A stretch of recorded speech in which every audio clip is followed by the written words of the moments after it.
Today I will show you portable dual-channel surround sound stereo receiver by Pyle review video.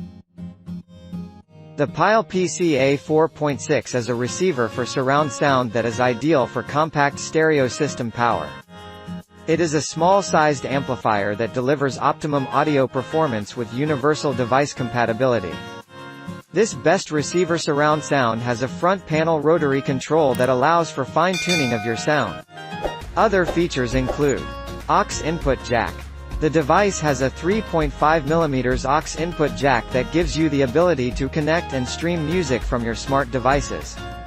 With this best receiver for surround sound, you can compare and stream audio from computers, MP3 players, laptops and smartphones.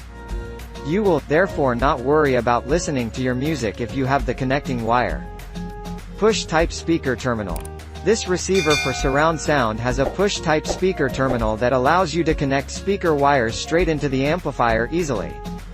The speaker has an impedance that ranges from 4 to 8 ohms for the overall stereo output.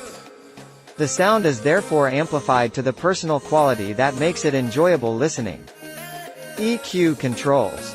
The best receiver for the home theater is an improved, solid bookshelf speaker sound amplifier that has crisp and responsive buttons for switching the power on/off. It also has rotary knob controls for regulating master volume, treble adjustment and bass, thus enabling you to listen to your favorite music within your desired volume levels.